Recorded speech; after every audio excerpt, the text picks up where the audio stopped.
Hello everyone. बेटा, आज के इस रेस्पिरेटरी सिस्टम के लेक्चर में हम CO2 के ट्रांसपोर्टेशन के बारे में डिस्कस करेंगे। इससे पहले भी जितने भी हमने लेक्चर्स इस चैप्टर के पढ़े हैं, उस चैप्टर में हमने इंट्रोडक्शन, इसके अलावा जो पार्ट्स होते हैं, कंपोनेंट्स होते हैं रेस्पिरेटरी सिस्टम का, पैसेजेस होता है, trachea, larynx, pharynx, bronchi, bronchioles के बारे में हमने डिस्कस किया। इसके अलावा हमने वहाँ पे वॉल्यूम्स को देखा, रेस्पिरेटरी वॉल्यूम्स क्या होता है, लंग कैपेसिटीज क्या होती है, फिर हमने ट्रांसपोर्टेशन ऑफ ऑक्सीजन को भी देखा। आज के इस लेक्चर में हम CO2 के ट्रांसपोर्टेशन को देखते हैं। ऑलराइट, ये एक ऐसा पर्टिकुलर टॉपिक है आपके सिलेबस में जहाँ पे लॉजिकल क्वेश्चंस पूछे जाते हैं, और इस लॉजिकल क्वेश्चंस बहुत इजी होते हैं। बस आपको इसका जो बेसिक कॉन्सेप्ट है वो क्लियर होना चाहिए। तो आज इस टॉपिक को हम क्लियर करते हैं। अगर मैं NCERT की बात करूं तो NCERT में इस चैप्टर के बारे में, इस पर्टिकुलर इस टॉपिक के बारे में उन्होंने ये बताया है कि CO2 का ट्रांसपोर्टेशन जो हमारी बॉडी में होता है वो 3 टाइप से होता है। बेटे, कितने टाइप से होता है? 3 टाइप से। ये 3 टाइप से कौन कौन है मैं अभी आपको एक एक करके बताता हूँ। सपोज हम ये मानते हैं कि टिश्यू लेवल पे हमारा CO2 का कॉन्सेंट्रेशन कितना है, 100% है। ठीक है, एज्यूम कर लिया हमने कि टिश्यू में कितना है, 100% है। अब ये जो 100% कार्बन डाइऑक्साइड है, इसका बॉडी से बाहर किस किस के थ्रू, कौन कौन सा मीडियम है जो इस ट्रांसपोर्टेशन को हमारे बॉडी के थ्रू जो है बाहर करेगा, एक्सपायरेशन के थ्रू। ठीक है, तो सबसे पहले देखोगे तो यहाँ पे 7% जो होता है, ये कार्बन डाइऑक्साइड किसके थ्रू, प्लाज्मा में डिसॉल्व फॉर्म में चला जाता है। तो ट्रांसपोर्टेशन पहला क्या हुआ, 7% of CO2 dissolve with plasma. Alright, उसके बाद जो दूसरा मेथड है, जो दूसरा स्टेप है, जो दूसरा तरीका है, उसमें 70% जो होता है CO2 वो किस फॉर्म में जा रहा है, ये 70% जो होता है ये बाइकार्बोनेट के फॉर्म में ट्रैवल करता है, किसके, RBC के साथ। और जो रिमेनिंग 23% है, ये 23% CO2 कैसे जाता है, कार्ब अमाइनो हीमोग्लोबिन। तो ये 3 ऐसे स्टेप है जिसके थ्रू CO2 का ट्रांसपोर्टेशन होता है। मैं दोबारा रिपीट करता हूँ। पहला प्लाज्मा के थ्रू, ये प्लाज्मा में डिसॉल्व फॉर्म में कितना है, 7%, फिर RBC के थ्रू बाइकार्बोनेट फॉर्म में 70%, और फिर जो तीसरा रिमेनिंग है 23%, ये कैसे, कार्ब अमाइनो हीमोग्लोबिन। ऑलराइट, अब इसमें से एक एक करके हम समझेंगे, जैसा कि मैंने यहाँ पे रिप्रेजेंट किया है, फिर मैं आपको एक एक समझाता हूँ। नॉर्मली जब आप यहाँ पे देखोगे ये जो टिश्यू है, तो ये जो टिश्यू के अंदर मैंने मान लिया हाइपोथेटिकली क्या कि 100% CO2 है। इस CO2 का 7% किसके थ्रू हो रहा है, प्लाज्मा के थ्रू डिसॉल्व होके जा रहा है।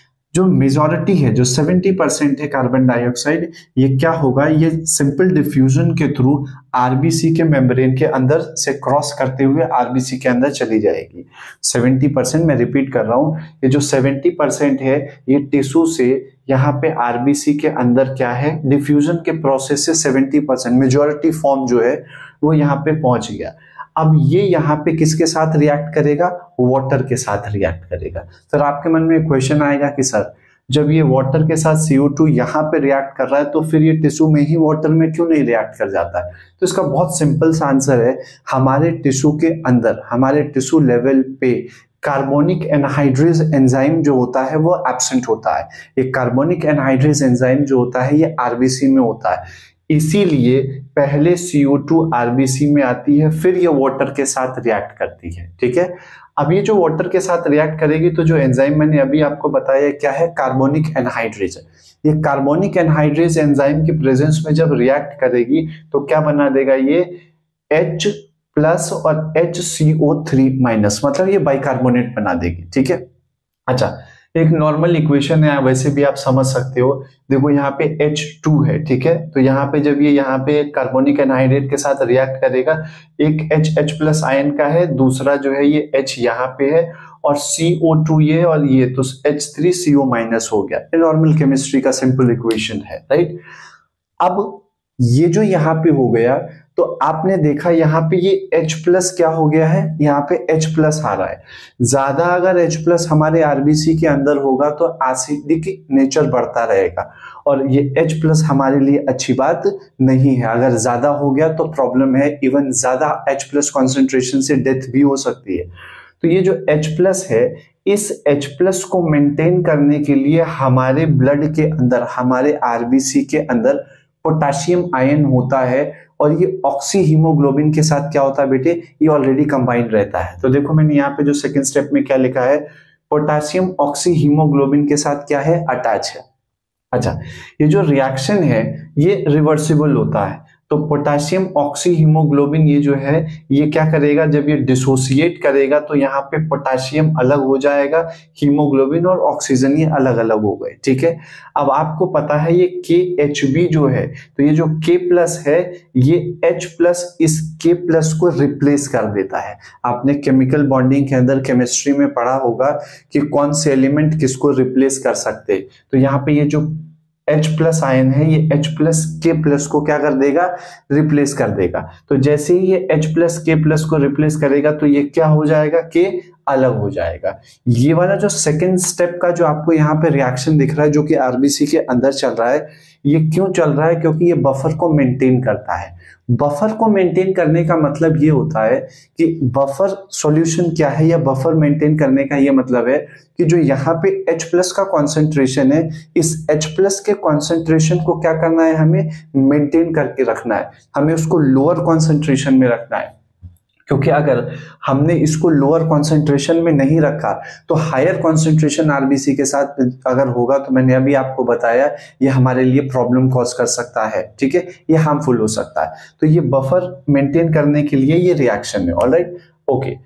अब जो थर्ड स्टेप है, जो थर्ड मेथड है, जो तीसरा तरीका है जो CO2 के ट्रांसपोर्टेशन का, वो क्या है, 23% कार्बन डाइऑक्साइड किसके साथ रिएक्ट करेगा, ये HHB। अब आपने देखा कि ये जो है K को रिप्लेस किसने किया, ये H+ ने किया। तो यहाँ पे KHbO2 था, इसकी जगह अब ये क्या बन गया, HHB।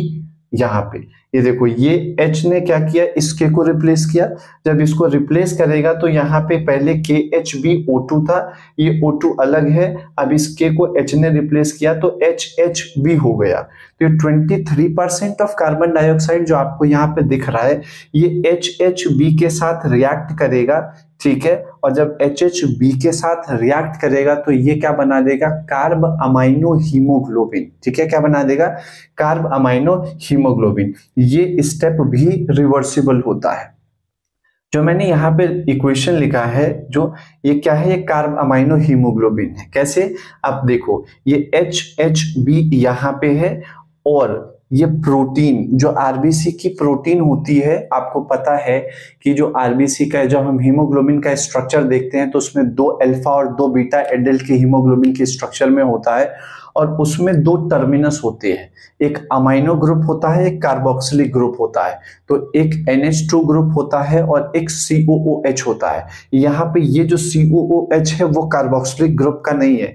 यहाँ पे आप देखो कैसे हो रहा है, HHB यहाँ पे है, NH2 क्या होता है, अमाइन ग्रुप के पास अटैच होता है। तो ये जो NH2 है इसको मैंने NH और यहाँ पे H लिखा है, NH2 और CO2, क्योंकि कार्बन डाइऑक्साइड इसके साथ रिएक्ट कर रही है। तो ये CO2 है, ये NH2 है और ये HHB है। तो ये क्या बन गया, कार्ब अमाइनो हीमोग्लोबिन। आपसे ये इक्वेशन कोई भी रिएक्शन नहीं पूछेगा, ये भी कि कार्ब अमाइनो हीमोग्लोबिन क्या होता है, इसको कैसे लिखते हैं, नहीं। आपको सिर्फ ये याद रखना है कि कार्ब अमाइनो हीमोग्लोबिन के फॉर्म में CO2 कितने % ट्रांसपोर्ट होते हैं, एज अ बाइकार्बोनेट कितना ट्रांसपोर्ट होता है और डिसॉल्व प्लाज्मा के स्टेट में कितना ट्रांसपोर्ट होता है। इतनी बातें क्लियर हो गई बेटे। अब नेक्स्ट हम ये देखेंगे कि ये जो रिएक्शन हो रहे हैं ये आगे और कैसे कैसे प्रोसीड होगा। तो आप देखो, ये जो अभी हमारे पास आरबीसी है ये डीऑक्सी आरबीसी है। ठीक है, मतलब ये डीऑक्सीजनेटेड ब्लड क्या है अभी। अब क्योंकि CO2 यहाँ पे है, ये सारे के सारे रिएक्शन जो मैंने अभी आपको बताया है ये सब रिवर्सिबल होता है। ठीक, अब जो यहाँ पे आप देखोगे पहले स्टेप में जो HCO3- बना है, ठीक है, देखो कार्बन डाइऑक्साइड के साथ जो है वाटर का रिएक्शन हुआ कार्बोनिक एनहाइड्रेस के प्रेजेंस में। अब ये जो यहाँ पे रिएक्शन हुआ है तो यहाँ पे इसने क्या बना दिया, बाइकार्बोनेट HCO3- बना दिया। अब ये दोनों के दोनों बाहर जाना चाहते हैं, क्यों बाहर जाना चाहते हैं? क्योंकि हायर से लोअर कॉन्सेंट्रेशन के थ्रू ये क्या है, अपने आप को बाहर ले जाने की कोशिश करेंगे, लेकिन हमेशा HCO3 ही माइनस बाहर जाता है। मैं दोबारा से इसको रिपीट करता हूं बेटे, इस रिएक्शन में जो हमें प्रोडक्ट में H प्लस और HCO3 माइनस मिला है, तो ये जो HCO3 माइनस है, ये जो बाइकार्बोनेट है, ये बाइकार्बोनेट ही हमेशा बाहर जाता है, H प्लस कभी भी बाहर नहीं जाता है। फिर क्वेश्चन है कि सर H प्लस क्यों नहीं जाता है? तो बेटे H प्लस इसलिए यहां से बाहर नहीं जाएगा क्योंकि इस जो आरबीसी की जो ये मेम्ब्रेन होती है, ये डबल मेम्ब्रेनस स्ट्रक्चर होता है और इसको डोनेन मेम्ब्रेन बोलते हैं। जो डोनेन मेम्ब्रेन होता है ये H प्लस आयन के लिए इम्परमिएबल होता है। मैं फिर से रिपीट कर देता हूं, आरबीसी का जो डोनेन मेम्ब्रेन है ये H प्लस आयन के लिए क्या है, इम्परमिएबल है, और HCO3 माइनस के लिए क्या है, ये परमेबिलिटी शो करता है। इसीलिए जब रिएक्शन होती है कार्बन डाइऑक्साइड का वाटर के साथ कार्बोनिक एनहाइड्रेस के प्रेजेंस में, तो वहां पे जो बाइकार्बोनेट बना है वही बाइकार्बोनेट आरबीसी के डोनेन मेम्ब्रेन को क्रॉस करके और वो प्लाज्मा में चली जाएगी। ऑलराइट, तो जब आप देखोगे ये HCO3 माइनस यहां से कहां चली गई, प्लाज्मा। प्लाज्मा में हमारे पास क्या होता है, बॉडी का कॉमन सॉल्ट होता है। प्लाज्मा में क्या होता है, बॉडी का कॉमन सॉल्ट होता है, और जो कॉमन सॉल्ट है वो क्या है, सोडियम क्लोराइड NaCl है। ठीक है, अच्छा, अब ये HCO3 माइनस जब प्लाज्मा में जाएगा तो जो हमारा कॉमन सॉल्ट है, इस कॉमन सॉल्ट का जो सोडियम पार्ट है वो बाइकार्बोनेट के साथ क्या कर जाएगा, रिएक्ट कर जाएगा। क्यों रिएक्ट कर जाएगा? क्योंकि ये नेगेटिवली चार्ज है और Na प्लस क्या है, पॉजिटिव, तो ये नेगेटिवली पॉजिटिव की तरफ अट्रैक्ट होके क्या बना देगा, NaHCO3 माइनस सोडियम बाइकार्बोनेट बना देगा। ठीक है बच्चे, अच्छा, अब ये सोडियम बाइकार्बोनेट तो यहां से बन गया। बनने के बाद क्या होगा, जब ये सोडियम बाइकार्बोनेट यहाँ पे प्लाज्मा में यहाँ पे बन गया तो ये ठीक है, कोई प्रॉब्लम की बात नहीं।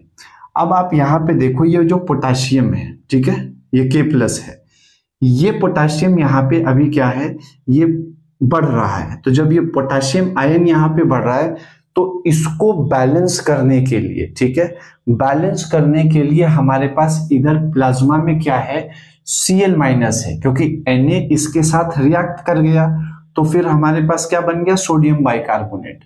तो हमारे पास अभी रह क्या गया, Cl माइनस। ये Cl माइनस क्या होता है, ये Cl माइनस प्लाज्मा से आरबीसी के अंदर आता है।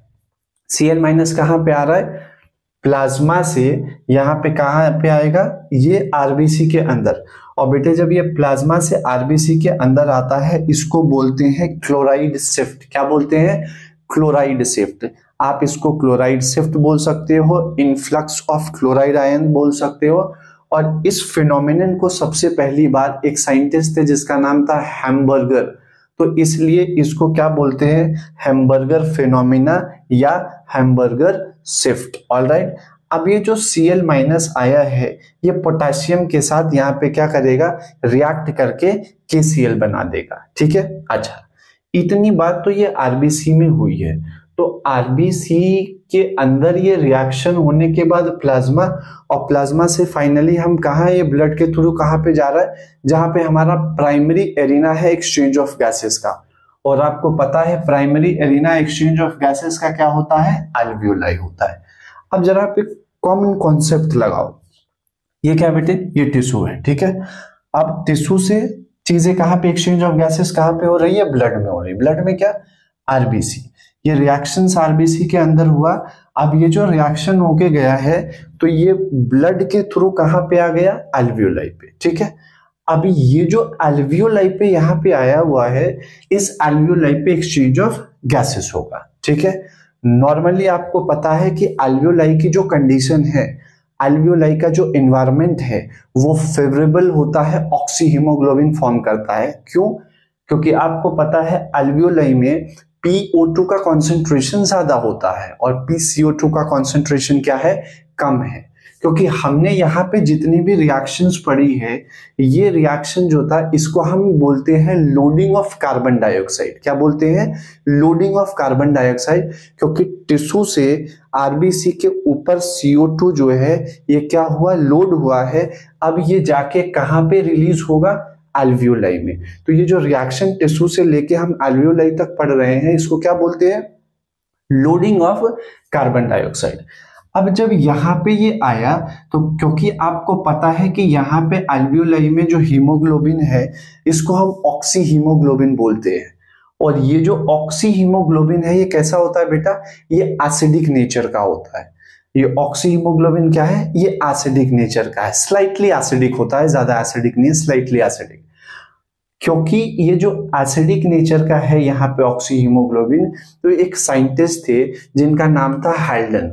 हेल्डन के अकॉर्डिंग उन्होंने ये बताया था कि जो एल्वियोलाई होता है, एल्वियोलाई का जो इन्वायरमेंट है वो CO2 के डिसोसिएशन के लिए फेवरेबल है। मैं इस स्टेटमेंट को दोबारा से रिपीट करता हूं।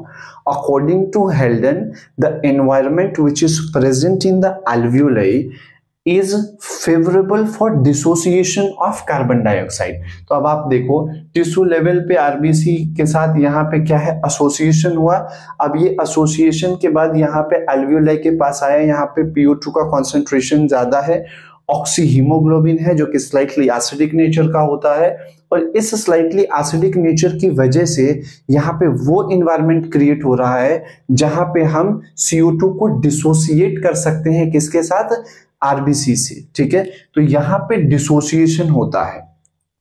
क्योंकि यहां पे डिसोसिएशन हो रहा है तो डिसोसिएशन तो जितनी रिएक्शन यहाँ पे लोडिंग पे हुई थी, सेम वही चीज एल्वियोलाई पे उसकी ऑपोजिट होने लगेगी। तो अभी मैंने आपको बताया क्या कि यहाँ पे जो है ये प्लाज्मा से Cl- यहाँ पे आ रहा था। ठीक है, तो ये लोडिंग के प्रोसेस के टाइम हो रहा है। लेकिन जब एल्वियोलाई की कंडीशन पहुंचेगी और वहां पे CO2 का डिसोसिएशन कंडीशन फॉर्म्ड होता है, फेवरेबल कंडीशन होता है, तो अब ये जो है रिवर्स होने लगेगी। ठीक है, तो अभी Cl- क्या था?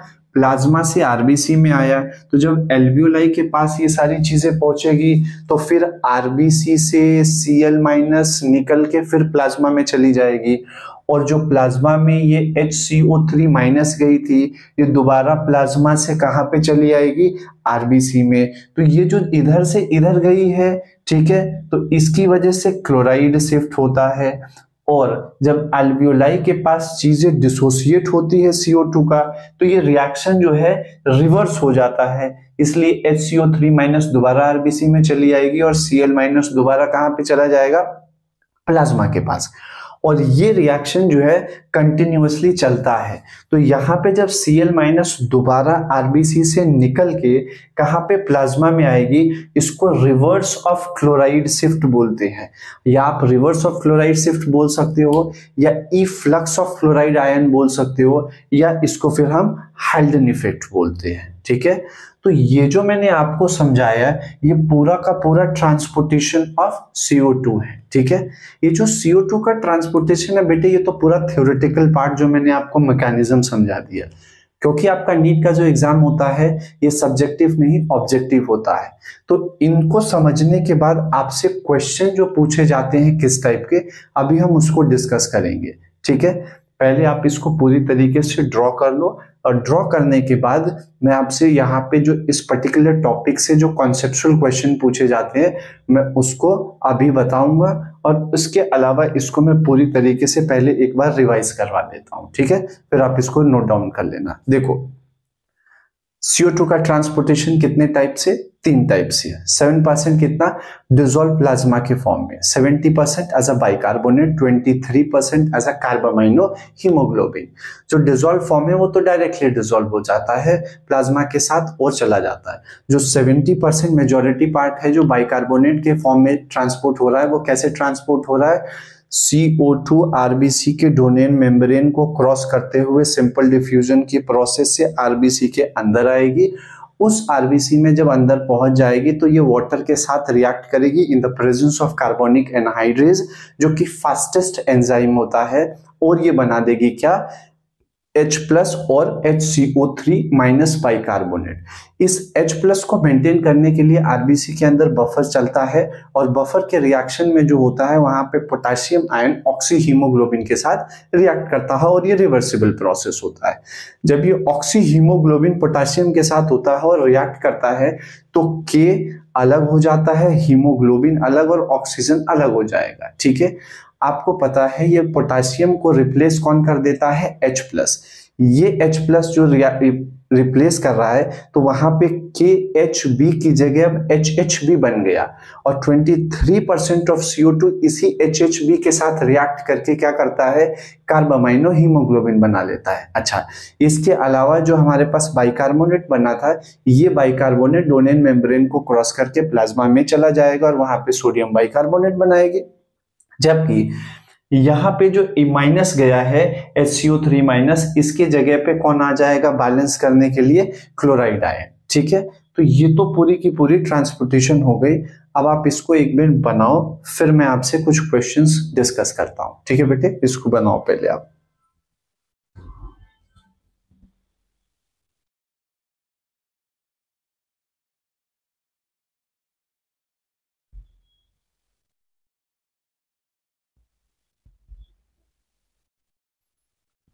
ऑलराइट बेटे, ये बना लिया होगा आपने। अब मैं आपसे इस पूरे के कॉन्सेप्ट के ऊपर क्वेश्चन पूछता हूं। पहला क्वेश्चन, अगर मैंने आपसे पूछा कि मैं आपको ऑक्सीजनेटेड ब्लड और डीऑक्सीजनेटेड ब्लड देता हूं, एक्चुअली इसको देखने में आपको ऑक्सीजनेटेड और डीऑक्सीजनेटेड ब्लड में कोई डिफरेंस नहीं लगेगा। क्यों? क्योंकि ब्लड जो होता है वो रेड कलर का ही होता है। लेकिन मैंने अगर आपको आर्टीरियल ब्लड और वेनस ब्लड दिया तो मैं आपको सिंपल दो सैंपल दे रहा हूं, एक ऑक्सीजनेटेड ब्लड का और एक डीऑक्सीजनेटेड ब्लड का। अब इस ऑक्सीजनेटेड और डीऑक्सीजनेटेड ब्लड में अगर मैंने आपसे पूछा कि इन दो सैंपल में बताओ किस ब्लड के आरबीसी में क्लोराइड आयन ज्यादा होंगे। आप क्वेश्चन को समझो। मैंने बोला कि मेरे पास यहाँ पे ऑक्सीजनेटेड ब्लड है, ठीक है, यहाँ पे ऑक्सीजनेटेड ब्लड है और मेरे पास डीऑक्सीजनेटेड ब्लड है। ठीक है, ऑक्सी और डीऑक्सीजनेटेड ब्लड मेरे पास है। अब मैंने आपसे पूछा कि इस ऑक्सीजनेटेड और डीऑक्सीजनेटेड ब्लड में किस ब्लड के आरबीसी में ज्यादा क्लोराइड आयन होगा। ठीक है, ये क्वेश्चन आपको समझ में आया।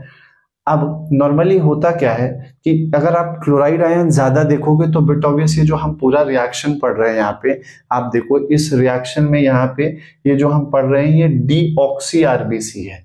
तो हमारे पास मैंने आपसे पूछा क्या कि किसमें क्लोराइड आयन ज्यादा होगा, तो क्लोराइड आयन किसमें ज्यादा होगा? डीऑक्सी में। ठीक है, ओके। दूसरा क्वेश्चन पूछता हूं, ऑक्सीजनेटेड और डीऑक्सीजनेटेड ब्लड आपके पास मैंने दो सैंपल के अंदर दिया, इन दोनों सैंपल में किसका पीएच कम होगा? वैसे तो नॉर्मली जो ब्लड होता है आरबीसी है उसका पीएच ऑलमोस्ट क्या होता है? सिमिलर होता है। जो ऑक्सीजनेटेड ब्लड है, मैं यहाँ पे लिख देता हूँ, ऑक्सीजनेटेड ब्लड का जो पीएच होता है वो 7.4 होता है। ठीक है, जबकि डीऑक्सीजनेटेड ब्लड का जो पीएच है वो 7.35 होता है। ठीक है, ये स्लाइटली डिफरेंस है।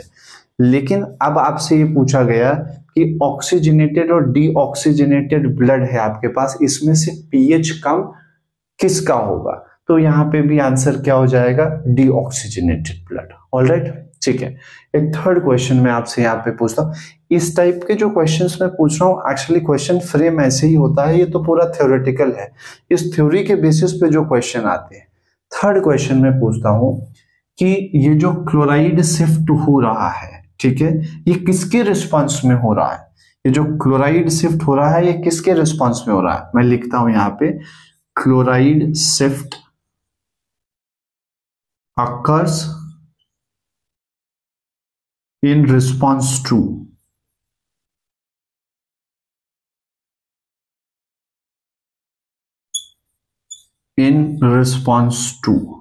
किसके रिस्पॉन्स में हो रहा है?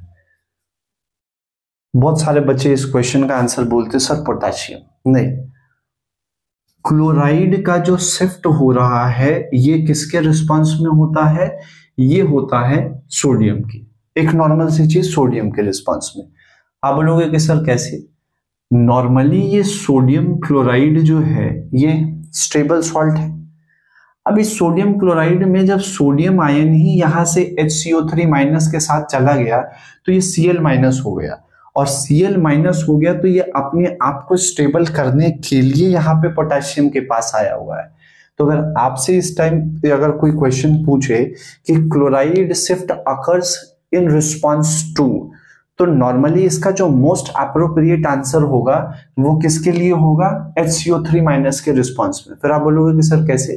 तो बेटे इसका सिंपल सी बात है, आप ये लॉजिक लगाओ कि HCO3 माइनस है, ठीक है, तो ये HCO3 माइनस जो है जब ये बाहर आया तो एक माइनस बाहर गया, तो इसको बैलेंस करने के लिए आरबीसी के बफर को मेंटेन करने के लिए दूसरा माइनस ही अंदर आएगा। ये तो एक सिंपल लॉजिक आप समझ सकते हो। दूसरी बात, क्योंकि सोडियम क्लोराइड अपने आप में यहाँ पे प्लाज्मा में स्टेबल था, अब ये सोडियम इसके साथ रिएक्ट करके इसने सोडियम बाइकार्बोनेट बना दिया, तो यहाँ पे जो Cl माइनस है इसको अपने आप को स्टेबल करने के लिए ये पोटेशियम में आ गया। तो अगर ऑप्शन में आपके पास बाइकार्बोनेट नहीं है तो इसका आंसर Na+ हो जाएगा।